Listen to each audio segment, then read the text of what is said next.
Hello. Hey. Oh, hey, tapping me. I'm just saying. I was gonna make sure you were there. Hello. Hello, how art thou? I'm great. Great. We are here on a Thursday instead of a Wednesday because I had professional obligations yesterday, which prevented me. But we are here. We are here. Hey to the people that are in the chat.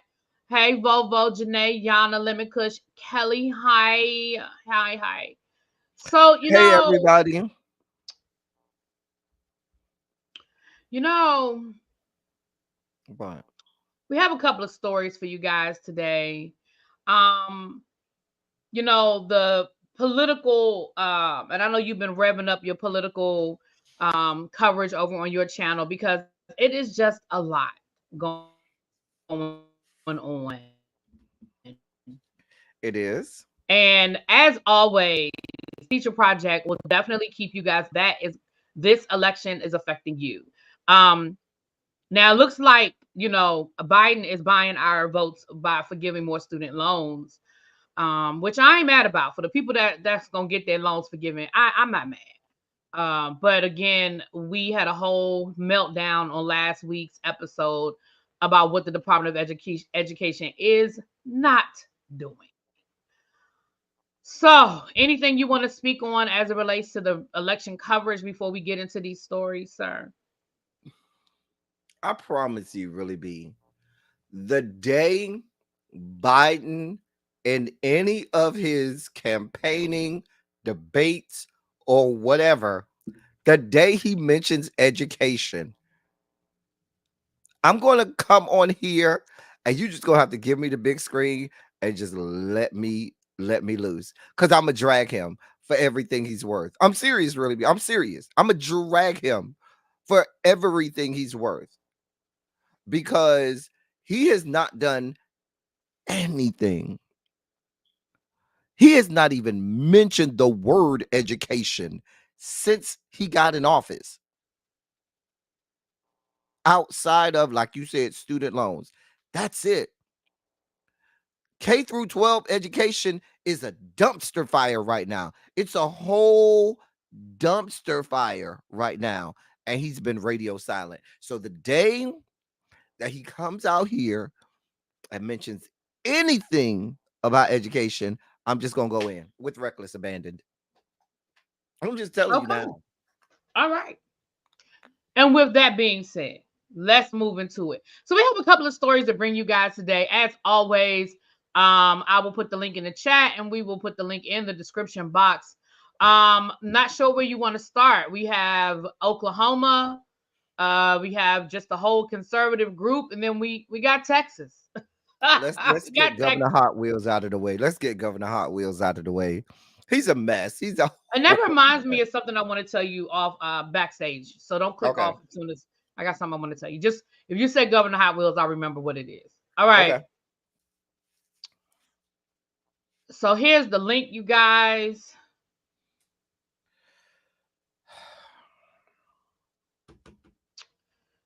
Uh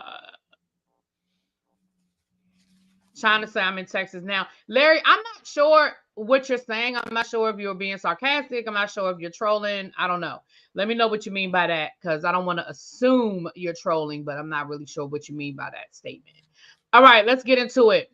This is coming from Kara News. It is dated today, January the 24th. And the No, title today's the is, 25th. oh gosh, it is, isn't it?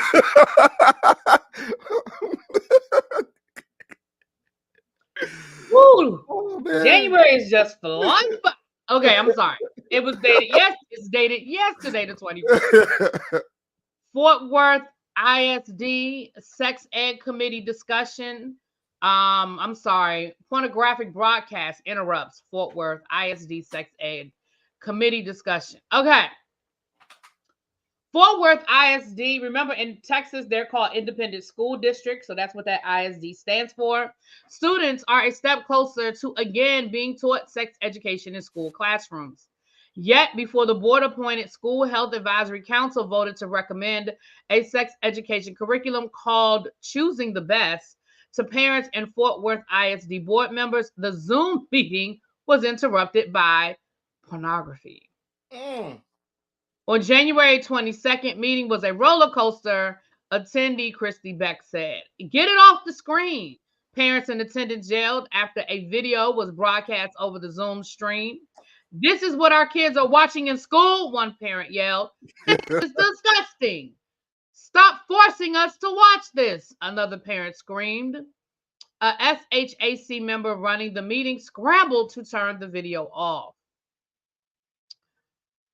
After a second video began broadcasting to attendees, the SHAC members disconnected the Zoom and took a 15-minute break. Our team is currently investigating the incident, and we will be taking appropriate actions, the council spokesman said. After returning from break and discussing what was originally planned to be the focus of the night, SHAC members voted to recommend the sex education curriculum Choosing the Best to Fort Worth ISD board members and parents across the district. For Beck and many others, for Beck and many other parents, anger turned quickly into elation. It had been a long battle, said Beck, a community member who withdrew her children from Fort Worth ISD and homeschooled them through the high school. This has been a battle of 5+ years. It began when Fort Worth ISD bought and adopted a California-based curriculum called ETR Health Smart in 2014. The district bought the curriculum's instructional materials for all grade levels. Sex education is included in lessons for middle school and high school students. On November 2022, SHAC members recommended the adoption of a new curriculum from Health Smart. Beck and SHAC members and residents in attendance, some of whom held posters reading Choosing the Best and No Health Smart in Schools, have claimed that Health Smart's curriculum is ideology-filled and agenda-based. Beck said the curriculum's images are very vile and said labels the curriculum provides like body with, wait a minute, hold on. Beck said the curriculum's images are very vile and said labels the curriculum provides like body with a penis and body with a vagina are troubling and not scientifically accurate. Okay, I'm confused. Regardless of the curriculum's content, Superintendent Angelica Ramsey halted the adoption of Health Smart's new curriculum after several missteps in the curriculum's recommendation process. In January 2023, Ramsey announced the district was restarting its curriculum adoption process. Since then, the vocal majority has spoken out against Health Smart. There's a lot of flaws. Fetal development isn't part of the curriculum, says Catherine Poma, an SHAC member with an elementary student in the district who voted to recommend Choosing the Best. She mentioned that Choosing the Best is more abstinence focused, something many students and community members have noted they want in their kids' sex education. She received a loud burst of applause from attendees. It's truly an abstinence-based program, Beck said. There's a lot of pluses to Choosing the Best. They've shown that it works.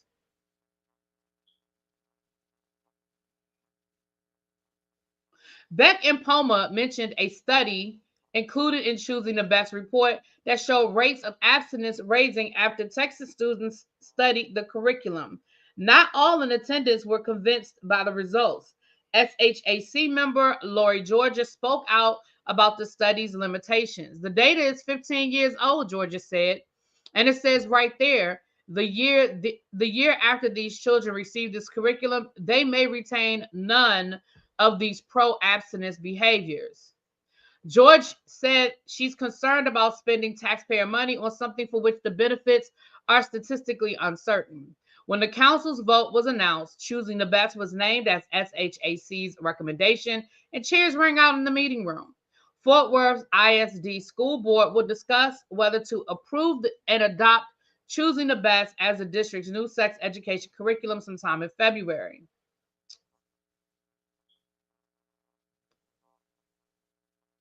Okay. Here's the issue. There were two different curriculums they wanted to go with.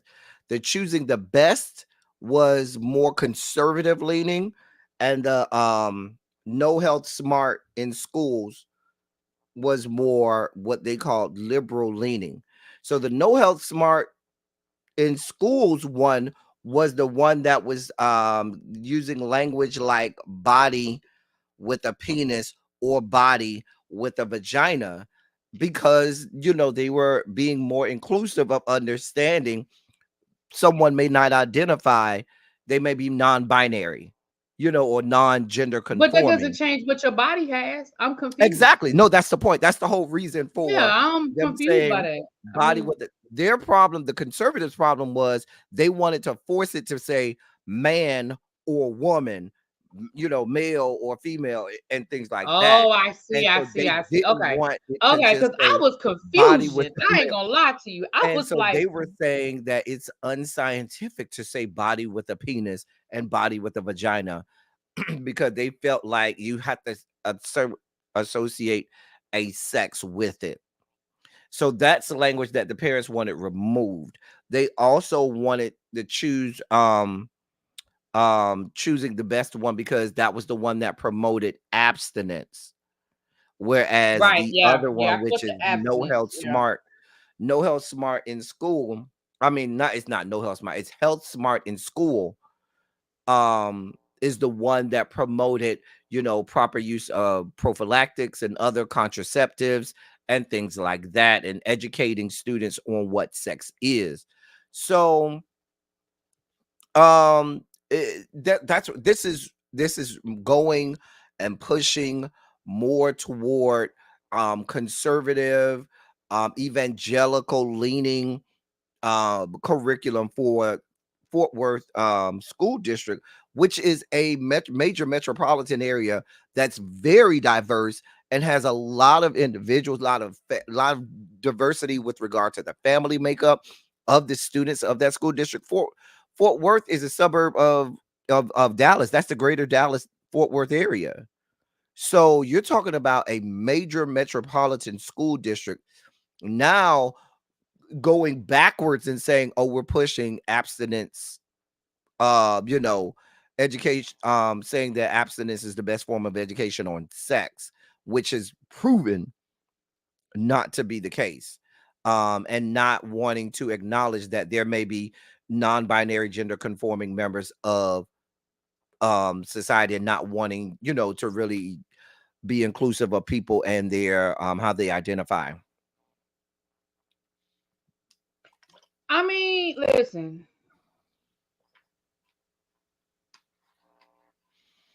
Uh,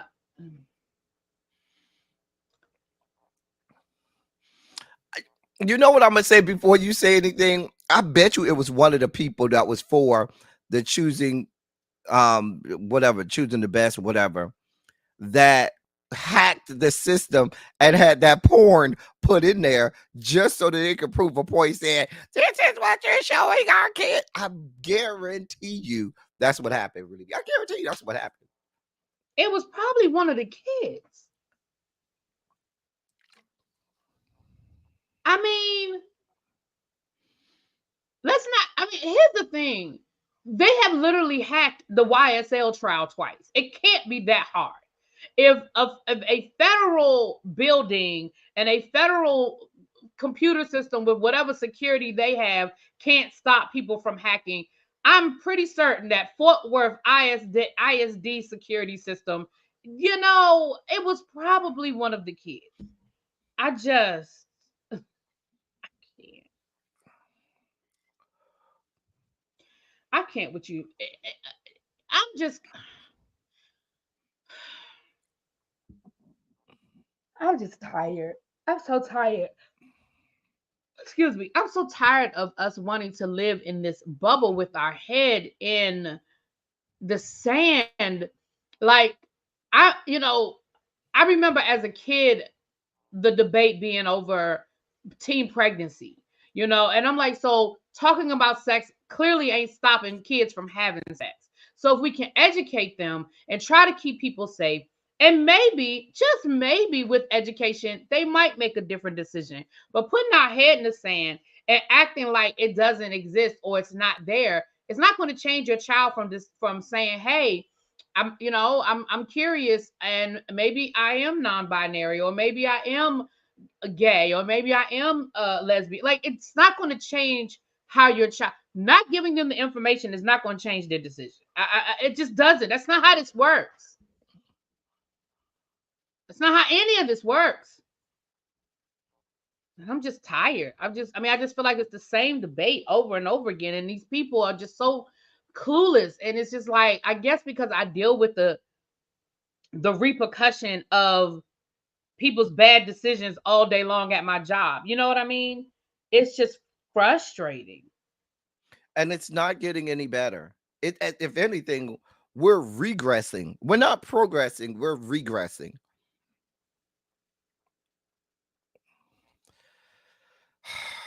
God bless America.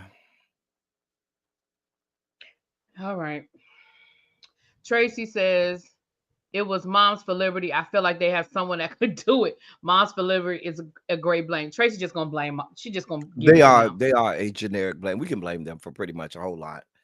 We can blame them for a whole lot. I think we can. And I'm okay with blaming them. I'm okay with it. Did you see that All interview right. Joy Reid did with the lady from Moms for Liberty? What was it, last week? Was it last No, week I or gotta go earlier this look week? for it. Oh, it's good. It's so good. I think it was last week. Okay, I gotta go look for it. Okay. Where do we want to go next? Do we want to go to Oklahoma, or do we just want to talk Yeah, we're about the right there. conservative? We're right there in We're right in the there. All middle. right, Yeah, let's we're right roll. We're there. rolling on over to Oklahoma, you guys. We are rolling right on over to Oklahoma.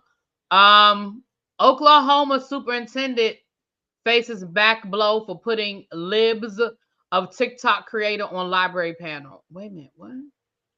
Exactly. Yeah, that makes no sense. I'm gonna have to go look it up, Tracy. Joy Reid interviewed the moms for. I mean Hmm. the moms for. Okay, I definitely. As soon as I get off of here, I'm gonna Google that. Yeah, I'm it sure it's. was I'm sure it's yeah. on the YouTube. Yeah. Hmm. All right. I'm starting to come out of my political shell. I had to. I had to become a turtle for a while. I just had to. I just can't. I just couldn't. But I'm waking up. I'm like Rip Van Winkle. I'm coming out of my 4 year sleep. I don't know.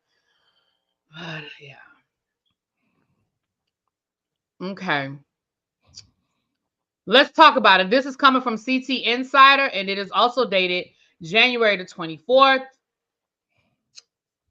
Oklahoma's new Republican superintendent of public schools is facing bipartisan criticism for appointing a right wing social media influencer from New York to a state library advisory committee.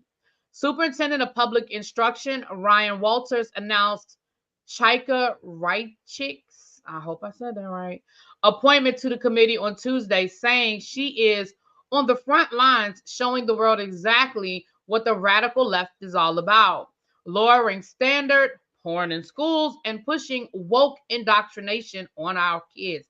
Why does woke bother them so much? Just like CRT did 2 years ago. I They mean, always gravitate toward it's in a new election cycle. They gravitated towards CRT. Now it's woke. I mean, they always find something to throw raw meat at the rabbit dogs. it's just crazy. Okay. All right. Right chicks libs damn it. Of TikTok account on X frequently features anti-trans posts and clips of public school teachers aimed at generating right-wing outrage. One of her posts last year showing an edited video critical of a public school librarian in Tulsa led to several consecutive days of bomb threats to schools in the district. In 2022, medical providers at Children's National Hospital in Washington, D.C., became the largest targets of social media campaigns harassing U.S. hospitals after a post to the Libs of TikTok account. Walter's appointment drew bipartisan criticism in Oklahoma. State Rep Mark McBride, chairman of the House Appropriations Subcommittee on Education, and a frequent Walters critic, questioned the wisdom of appointing someone known for incendiary social media posts. I don't see any need to have a 28-year-old realtor from New York that has no children appointed to this position when there are extremely qualified parents, teachers, and librarians in Oklahoma. McBride, a Republican from Moore, said in a text message to the Associated Press. Rep. Mickey Dolans, an Oklahoma City Democrat and former public school teacher, said Reichick's appointment also seems to violate the department's own rules for advisory committees, which require members to be representative of the people to be served. Is she a librarian? No. Does she have kids in Oklahoma schools? No. Does she even live in Oklahoma? No. How is this representative of the people to be served? The Library Media Advisory Committee is a board of volunteers appointed by Walters that makes recommendations on books and materials available in school libraries. Walters said Wednesday that opponents, including union leftists, are scared that Reichick is on his team. They know we will continue to expose their agenda to indoctrinate our kids with a woke agenda and push pornographic materials into the classroom, he said in a statement. Oklahoma continues to lead the nation on crushing Joe Biden's war on our kids.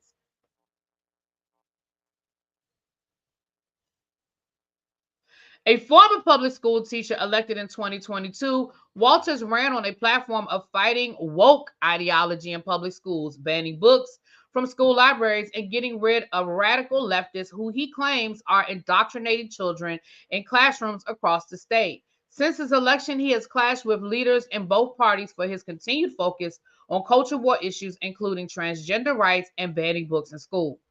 The regular State Board of Education meetings that Walter chairs, which had typically been routine bureaucratic affairs, have now become sounding boards for political grievances from the public, with people waiting for hours to get a seat in the small conference room. A meeting last year became so contentious that a scuffle broke out, leading to criminal charges against two men. Walter's appointment of Reichick comes just a week after a report in the news outlet The Frontier that Walters expensed travel for speaking engagements, media appearances, and a horror movie premiere, despite an executive order from the government banning public spending for most out of state travel.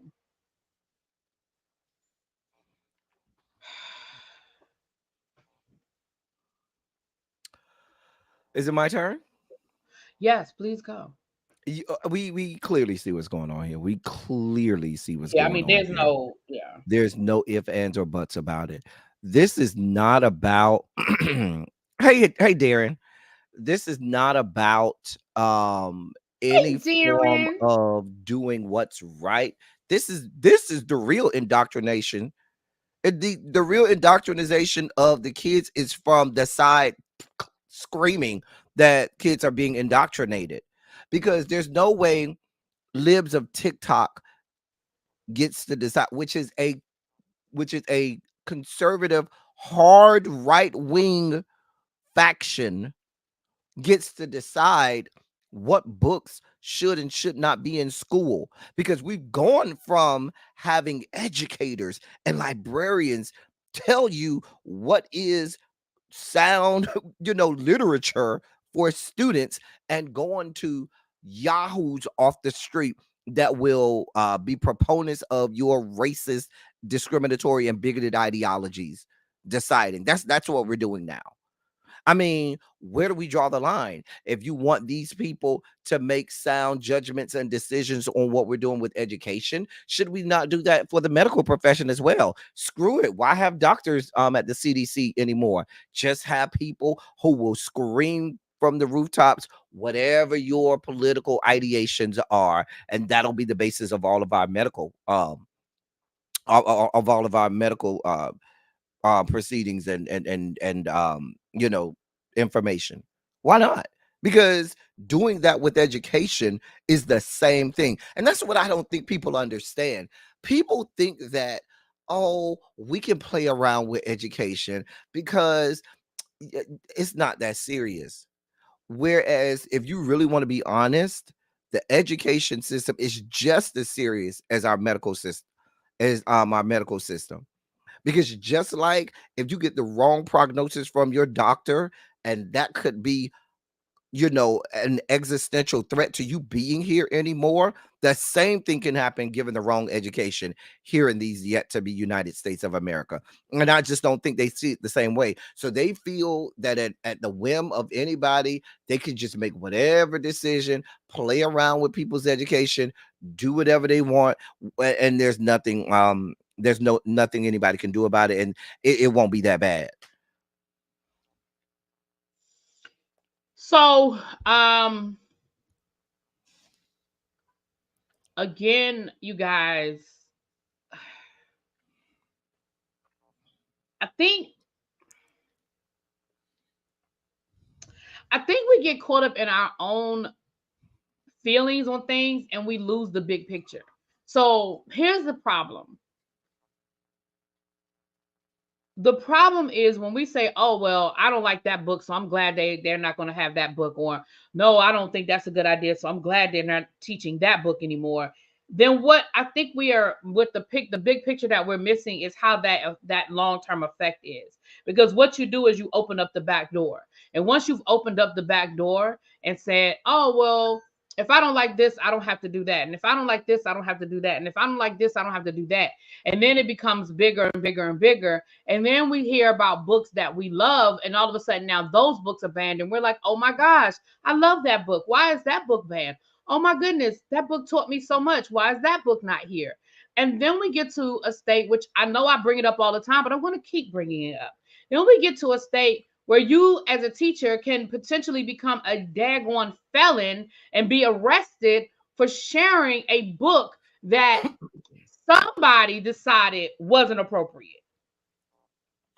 It is a slippery slope.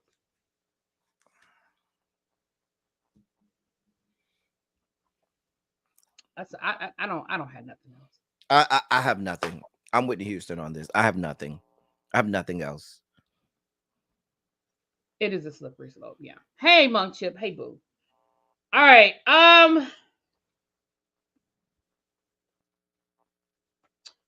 last story, you know, and then El Teddy is going to sort of, if we have time, recap the story that he's been covering. That we didn't really cover it a lot here, but it's been ongoing. What's the young man's name? El Teddy, you remember? Daryl George. Daryl George and his fight to just be able to wear his hair the way he want to wear his hair to school, child. I mean,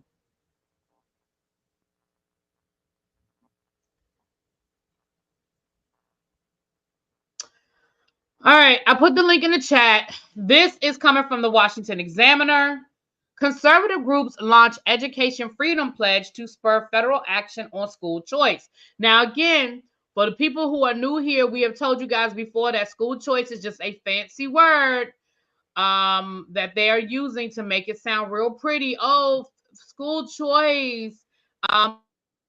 It's just a really fancy word to put us back into a state of segregation where states are allowed to separate students and a lot of times based on social economic lines. But anyway, we've talked about that. Okay. Exclusive. Two influential conservative groups are attempting to spur federal action on school choice with the rollout of a new pledge to support education reform in Congress. The Club for Growth, in partnership with the American Federation for Children, is asking lawmakers to commit to co-sponsor and vote on legislation that allows federal funding to follow students.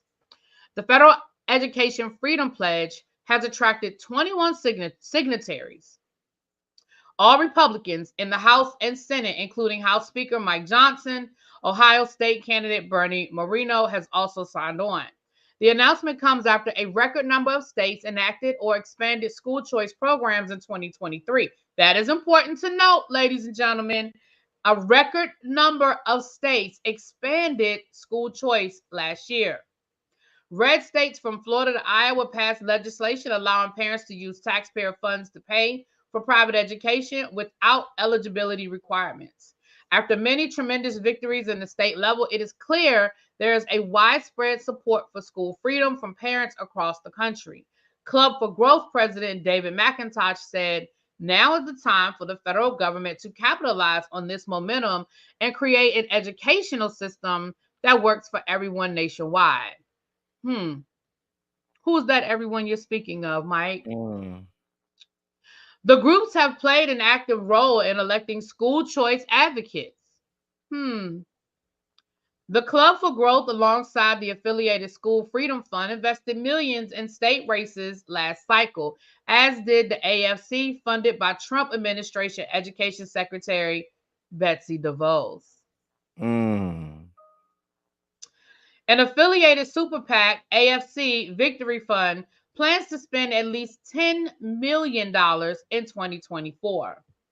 But Republicans also see opportunities at the federal level. Johnson co sponsored the Educational Choice for Children Act, which would set aside $10 billion annually for K 12 scholarships. Before he became Speaker, the legislation has more than 140 co sponsors in the House and nearly 30 in the Senate.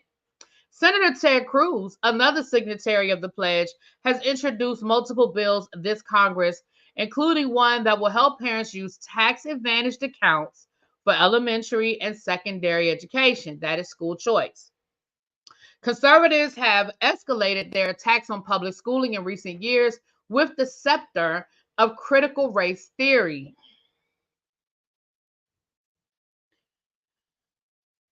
and transgender bathroom policies.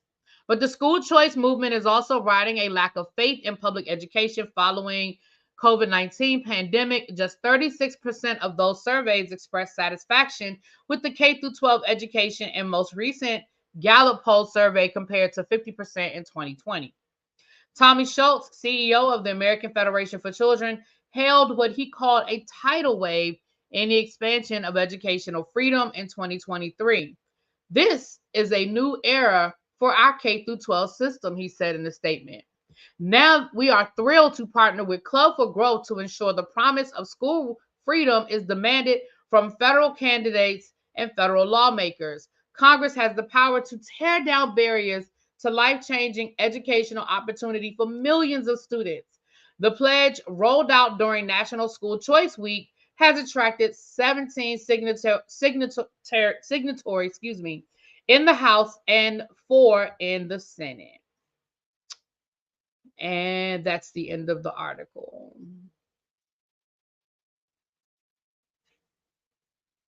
I'm here. So I put that I wanted us to do this article because we're at the beginning of 2024, and we talked earlier today about the election cycle ramping up. And we should know that you will start to see these groups and this money being thrown around. I mean, there is money on the floor, and the people will spend that money to get their ideologies, to get whatever um things that they want passed, whatever, horrible things that they want this country to have to endure. They're going to spend money to make sure that that these things happen. They're going to spend money. And with all of the campaign finance reform laws and all of that stuff, that has not stopped the people from finding whatever loopholes they need to find in order to get money to back whoever and whatever they like. Please always follow the money. They said that long time ago, way before me and Really B were even born. Follow the money. When you follow what the first name that should have stuck out to you was Betsy DeVos. And then you start to hear Rafael Cruz, and you start to hear all of these nefarious names that are never associated with. I don't care how good it sounds. If I have certain names attached to things, I don't want no parts of it. And that's just it for that. I'm sorry. And that's just the long and short of it. And what they do is they cloak it and wrap it up in colorful or nice generic names of organizations that sound good, that Right. sound like that's the right thing. Federation for That can't Children, that can't be bad. Oh Parents for no. Liberty. And then when you follow the money and you see where it's coming from. I was reading something yesterday that was directed toward black voters, and they said always look out for when you see multiple celebrities promote the same thing. If they're all promoting the same thing or the same link or the same website or the same whatever it is, take a moment, go do a little homework and see where that points to, because they may very well have been paid off by people that don't have our best interest at hand. So and that's something that I know I'm going to do my better on in my with my platform and with what we do here, so that we can make sure that you all are educated on these things, that you can see it afar off.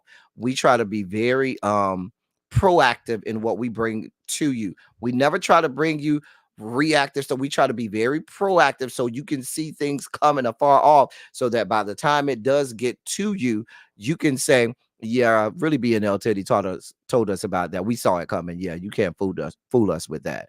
And so we'll try to continue to do that. We did that during the 2020 election cycle. We did it again in the 2022 election cycle. And we'll do it again this year on the 2024 election cycle. You should expect that from us. Yeah. That's all I have. So, Xavier, you asked a good question. You said, how are there no laws to prevent this? But that's the point. They are passing the laws to make it a thing. Like that's the whole point is when you see, I mean, that is, I mean, I'm not talking down to you, Xavier. I'm just saying in a basic statement, that is the crux of our government. Like that is the legislative branch's job is to, create these laws. And so that is what they're doing. They're creating laws to expand school choice. Again, I can't stress to you guys enough that our school system is not regulated by the federal government.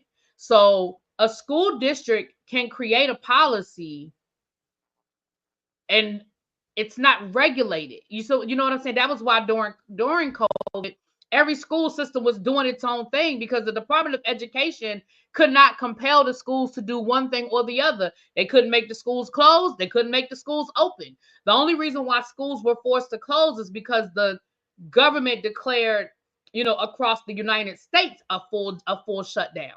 But remember, as soon as the government lifted those parameters and people were allowed to open up. That is why El Teddy would spend 15 minutes at the beginning of every episode letting you guys know district by district, state by state, what was going on with the schools, because you literally had everything from schools wide open and functioning like nothing had ever happened to schools being shut down and still being virtual. And this went on for months. And so it's a good question, but that's the point. The point is that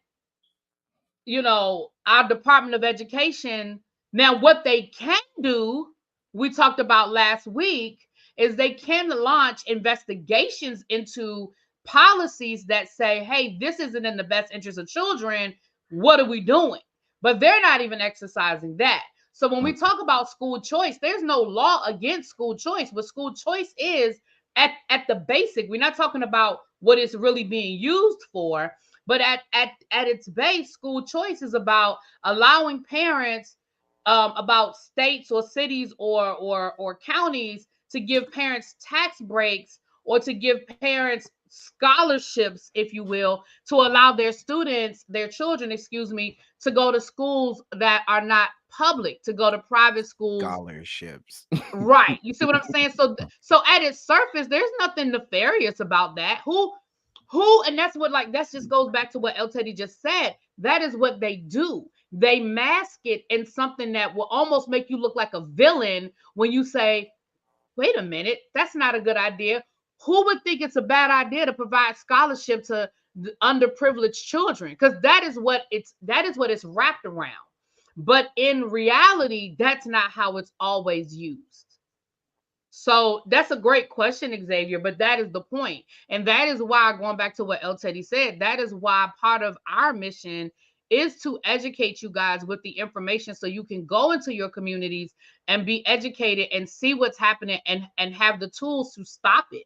One of the things that we talked about with the last election cycle that we were very proud of was how many school districts voted out these moms for liberty people or did not vote them in. And I'm not saying that we were the sole, but I know we were one of the people that was sounding the alarm, and we were letting people know, hey, hey, hey, this isn't what you want in your school district. This isn't what you want on your school boards. So yeah, that's what it's about. And again, school choice sounds really pretty, right, El Teddy? Does it sound nice? Mhm. School choice. Right. If you had a kid in school and you didn't like what was going on at your kid's school, and somebody said, "Hey, we got this program that we're trying to pass where we're going to allow you to get a tax break, and we're going to give you a scholarship so your kid can go to the private school." It sounds good, doesn't it? Yeah. I miss the Empower. old days of reading for 20 minutes, all of the different states and districts within the states. I miss that. I used to have my water right here by me so that I could take a swig of water Right. El and would Teddy, just be right. reading. Anybody that ever says that El Teddy doesn't do the heavy lifting, go back to the first year of the Right. Go Teacher back to Project 2020. 2.0. And, and y'all listen to El Teddy go state by state. He would start with the A's and go all the way to the W's, All the way down to Wyoming. all the way to Wyoming. Oh, And man. he would let you know what school districts were open and what the parameters were in those school Mhm. districts. So don't nobody say El Teddy don't do the heavy lifting around here. That is crazy. Good old days, the good old The good days. old days. Okay, so we do have time today, you guys, and we're gonna I sent you speak the to our. article. I got it. I'm about to read it Okay. now. I'll put the link in the chat. El Teddy just sent it to me, so give me a second to get you the link. But I'm gonna read to you guys about a story coming out of Texas. Texas. Governor Hot Surprise, Wheels said, surprise. "Yeah, you got it last year, Governor Death Sentence. I'm coming back at you." Because Governor Hot Wheels clearly won 2022. 2022 was Texas, Texas, Yeah, Texas, 2022 was Texas. I mean, and Florida was 2021. But was Florida right came behind back them, and but it was said, definitely "Yeah, Texas. And hold my so far beer." on our second episode of the year, I think this is our third story on Texas. So, I mean, Maybe you it's know. even years for Governor Hot Wheels. So, Barbers Hill Independent School District violating Crown Act while punishing black student with dreadlocks, a lawmaker says. Daryl George, an 18-year-old black student at Barbers Hill High School, has faced disciplinary action all school year because he wears dreadlocks and has refused to cut them. The school district claims its issue is with George's hair length and not the hairstyle, the latter of which is protected by a new Texas law. A Houston area school district continues to claim it is not violating the Crown Act, a new Texas law that prevents discrimination based on hairstyles. In the case of Daryl George, an 18-year-old black student at Barbers Hill High School who has faced disciplinary action all school year because he wears his hair in dreadlocks, has refused to cut them. Barber Hill ISD says the issue is his hair length and not the style. One of the lawmakers who authored the legislation, meanwhile, says the small town school district about 30 miles east of Houston continues to knowingly skirt the law and operate in bad faith because the intent of the law was to protect students such as George. State Rep Ron Reynolds, a Houston area Democrat who co wrote the Crown Act and serves as the chair of the Texas Legislative Black Caucus, said the school district in Bellevue is trying to claim its hair length policy for boys is a loophole in the new law, which protects students and employees at state funded institutions from discrimination based on hairstyles such as afros, bantu knots, braids, dreadlocks, and twists. Crown is an acronym for Creative, Respectful, and Open World for Natural Hair. And Texas version of the act is one of 24 to be enacted across the United States. Barber Hill ISD Superintendent Greg Poole defended the district's position and expounded on it in a full-page advertisement in the January 14th edition of the Houston Chronicle, suggesting that criticism of its treatment of George's political in nature. The student is advocating for his own right to express himself the way he chooses to by wearing his hair in a dreadlock, and that is perfectly acceptable and normal and lawful in Texas for a high school student to do that. Reynolds said Monday, and Barbers Hill is effectively violating the law and discriminating against this student. I'm sorry. Based on his protected hairstyle, and that is flat out wrong. We're going to continue to fight about it. We're going to continue to grow and speak up about it. We're going to continue to make noise about it, he added. So Barbers Hill can place as many ads as they want to try to do damage control, but we're going to speak truth to power. Barbers Hill ISD did not grant a request Monday to interview Poole or another district administrator. District spokesperson David Bloom wrote in an email that George is currently serving in-school suspension for failure to comply, which states that hair must not extend below the eyebrows, earlobes, or top of a t-shirt collar, even if it's gathered atop the head, which has been the cause with George. Since the school year started last August, George has been held out of regular classes at Barbers Hill ISD and been placed in either in-school suspension or at a disciplinary alternative education program, according to Reynolds. Poole noted in the advertisement that the district has African American students with hair longer than our dress permits, adding that those students applied and qualified and were granted religious exemption.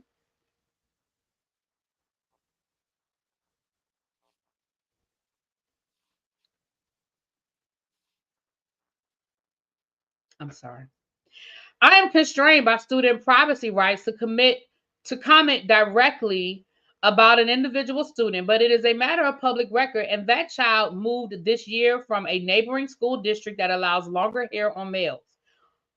And I can point out that all students and their parents receive and sign off on the dress code at the beginning of each year. Barbers Hill ISD filed a lawsuit in the fall asking a state district judge in Chambers County, where it is located, to clarify the Crown Act as it relates to its dressing and grooming policy. The district is awaiting a hearing on the matter. Also pending is a federal civil rights lawsuit filed by George's mother, Derisha George, which asks Texas Governor Greg Abbott and Texas Attorney General Ken Paxton to enforce the Crown Act on behalf of her son. She also filed a complaint against the Barbers Hill ISD with the Texas Education Agency, alleging the school district has harassed and mistreated her son over his hair. An investigation into those allegations remains open, according to a spokesperson for the TEA. Ali Booker, a Houston based attorney representing the George family, called the hair length policy a pretextual excuse in a statement to NPR. She also claimed that Barbers Hill unevenly enforces the policy based on race, saying white boys can wear their hair over their ears and collar as long as they don't braid it like a Negro. Not she threw Negro. She didn't say Negro. Did. Long as she don't braid it like a Negro. I'm sorry. We are going to seek justice for black males who have long been and are still being discriminated against, Booker added. It's about race and nappy coarse hair being long, not straight white folks' hair being long. A civil rights lawsuit against Barbers Hill ISD was previously filed in federal court in 2020 on behalf of former Barber Hill High School students DeAndre Arnold and Caden Brayford after they were told to cut their dreadlocks. That case is pending as well, but a federal judge found the school district's policy to be discriminatory while issuing an injunction. I mean, that's pretty much the gist of the article. Okay. You want me to finish Uh, reading it? yeah, you can. It's up to you. It's about five more paragraphs.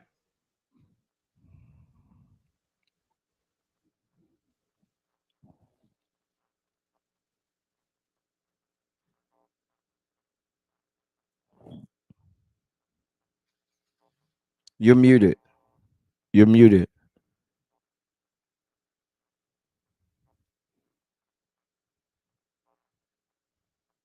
You're still Can okay. you hear me now? There it is. Mm-hmm. Yeah, I don't know what's going on. Okay. I'm gonna just scroll down to the bottom and read the last part. As for Barbers Hill ISD, Reynolds criticized the district for continuing to punish George while it awaits the Crown Act clarity it has requested in court. Instead of taking the position that they're going to allow the student to be in school while the court decides. They've dug in their heels and said, well, we believe we're correct, even though the lawmakers are telling you what the legislative intent was. Now go figure. The authors of the bill are saying, no, no, no. We passed this law to cover this. They're saying, no, no, no. The bill doesn't specifically state that. That's why we know it's in bad faith. Let me first of all, let me say this. Now I my I on my can't hear channel. you. Is it me? Can you hear me now? I can hear you, but it's like an echo. I don't know. It might be me. Go ahead. It might just be me. Okay. Somebody in the chat let me know if I'm good. Somebody in the chat. Does El Teddy sound distant or is it me? Somebody let me know, please, please, and please. Hello? Is it better now? I don't know if the chat's not moving. Hold on. Let me see. Is the chat just not? Oh, shoot. Okay, it's me then. El Teddy, she said you sound fine. Okay, it's me. Go ahead. Well, here's my thing. And I've been covering this since August of last year. Cases like Daryl George, cases like um Elijah McClain trigger me. They really do. And it's hard to cover them. But we still have to, toe the line and do what we have to do. When I hear this case, you know what I think about? And we've seen those videos where, like, you've seen the video of the young man that was in the wrestling match, and they told Yeah. him that he couldn't wrestle unless he immediately cut his hair, and they were on the mat cutting his hair, his dreadlocks out of his head, cutting his dreadlocks out of his head right there. Um, these are things that even when you and I were in school, really be, I couldn't fathom being subjected to that. Even when I don't know about when I can't even imagine. And so these are the things that I'm talking about when we're talking about regressing instead of progressing, because we're at the point where we're talking about a young man's hair who's in dreadlocks in 2024. If you read the full page ad, what school superintendent in these yet to be United States of America, from sea to shining sea, has the time or energy to be putting out full page ads in the goddamn newspaper just to justify your racism and bigotry? To justify, because see, he got time, and that's my problem. He had time. In his ad, he goes on to talk about the military and how if you're going to be a citizen of the United States, you have to learn to conform to da da da da da, and all this stupidity that he's spewing out. And my point is, he had time. And while it was great for Representative Reynolds to give a comment to this newspaper, where is the time you're supposed to have on this? Why isn't the Congressional Black Caucus for the state of Texas screaming holy hell? Because you have a young man that has been robbed of an education since August. That is the entirety of the school year, really be. He has not received any amount of education. None at all. If his mother had kept him from receiving education from August till now, she would be in jail. Let me say that again. His mother would be in jail if she did But not. that's not entirely true, though. El Teddy, that statement's not entirely true. I'm sorry. She would be in violation of No, truancy. that's not the part I'm saying is not entirely true. He has been in school. He just hasn't been allowed to go to his school. He has been in No, no, no, in-school no, no, no. suspension It's or two he has different been things. in alternative school. No, no, no. It's two different things. Here's what's been going on. He's been in indoor suspension, and then for a 1 month period, it was, I think, I'm sorry, it was 6 weeks. He's been in indoor suspension since August. He had a Right. That's one what I'm month. saying. No, That's what no, I'm no. saying. But here's the thing: what the mother and the son reported on, which is why it started getting so much note. You know how normally when you go to indoor suspension, teachers are supposed to supply you with work while you're in school suspension, and you're responsible for getting all the work. That's not happening. That's the part that's egregious here. That's not happening because that was Oh, it's reported on. all egregious. Mhm. Don't get me wrong. All of it's Yeah. egregious. I just So wanted to be accurate in the statement. That's it. my point is when I say he's being robbed of his education is he's not receiving education in his classroom. Not at all. His teachers are not providing him with supplementary lessons that can help remediate him for what he's missing in class. So he's sitting in, and really be we know what in school suspension is most time. We know full well what that looks like. Then he goes to alternative ed for 6 weeks, then comes back and is immediately put back into in school suspension. So my point is, for all intents and purposes, we can mince words. Ain't no education going on this school year for that young man. None. And my point is, why why is the Congressional Black Caucus for the state of Texas not screaming holy hell?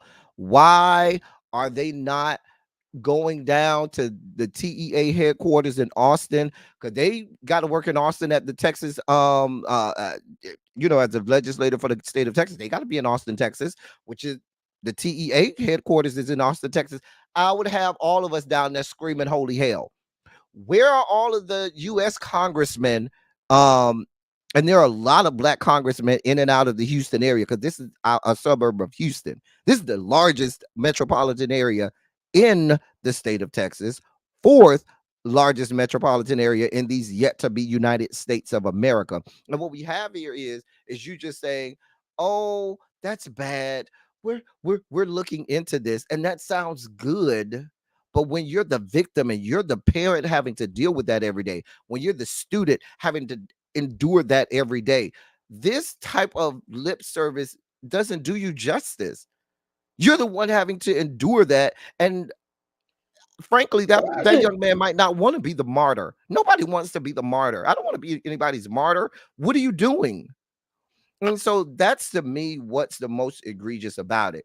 Just like that superintendent got all the time in the world to make sure that he imposes all his racism and discrimination, I need those of us on the other side to have the same amount of energy, match energy with energy, because I need their level of concern to be there. Because, like we always say, it's a slippery slope. Because that superintendent is waiting with bated breath for whatever judge to make whatever adjudication they want to make about how they can parcel out this one part of the that law and use it as they wish. Because when you look into the law, really be, it wasn't directed toward black people in dreadlocks. You want to know why they made that that not that law, that school board policy? It wasn't directed toward black people in dreadlocks. It was actually directed toward boys, specifically only for boys, and that's to address the trans boy issue. They didn't want the boys to be able to have hair length mirroring or that could be made into looking like, girl hair. So they made that law that forces boys to have, traditional length of hair that would conform to not, if there was somebody that wanted to become a trans girl or something like that. That's why they made that law. And now it slipped into something else now because the slope is slippery. So let me be clear. I understand that because the Supreme Court told us a long time ago that separate wasn't equal. So I understand that he's not getting the same level of education. I just wanted us to be accurate in the statement when you say he wasn't getting any. That's all. And I'm not saying that that is okay at all. Here's my problem. I think that we have become lazy in our outrage. And what I mean by that, and when I say we, I mean anybody that gets mad about anything. I don't mean just us as black folk. And here's what I mean by that. They protested for a little while because I remember the protests, right? Lawsuits have been filed, press conferences were given, and I feel like they were like, okay, well, we filed the lawsuit, on to the next thing. And like you said, as a result, the parent and that child is still dealing with the day to day. It is damn near February. We are in third quarter. This is Mhm. his senior year of high school. And so I agree with you when I you thought it was say, I think where it's a the junior. hell I think is it's a junior. everybody, and why haven't hasn't there been more? But I think Because I remember Ben Crump went down, and I remember they had a whole press conference. And yes, they filed the paperwork. Do I think that when it's all over said and done, I think this boy's mama gonna own that school district? Because I really do think that, but that doesn't change what's happening on the day-to-day basis today. And so that's what I mean when I say we have gotten lazy in our outrage, because we get mad, we do the things, and then we move on. And I think that people forget that the Montgomery bus boycott lasted for over a year. Over a year of people literally walking to work and carpooling and doing all of the things. When we talk about these sit-ins and we talk about all these things that happened, did not happen overnight. Martin Luther King didn't show up and do a press conference and file a lawsuit and then go about his business. No. And I'm not saying that it was perfect either, but I think we get so caught up in the glamour of what history rewrites for us that we forget how long we were in the trenches for some of these things to happen. And so I agree with you 100% that we're at a point now where we've got to do more than file the lawsuits, because lawsuits take years. And in the interim, people's lives are being affected every day. And in this case, it's a young man's life that's being affected his senior year of high school simply because he wants I think to he's a wear his junior. hair. I know, Tracy, he coming. We almost done, baby. Tell the people he on the way. Tell the people he on the way. So yeah, so I don't know. I agree with you. We're gonna keep our eye on this case. I've actually been following it, but it's ridiculous. Anyway, we're gonna let El Teddy go. He has to get to his live. Make sure that you're heading over to El Teddy 27's channel. What you talking about today, huh, sir? Who you dragging today? Juanita Bynum, Oh, well, that's a good place to start. your boy. I have an update on your boy. Oh, this is your beat, your story, Mr. Whitehead. Oh, well, what part of the story? I can't give up all the goods on here.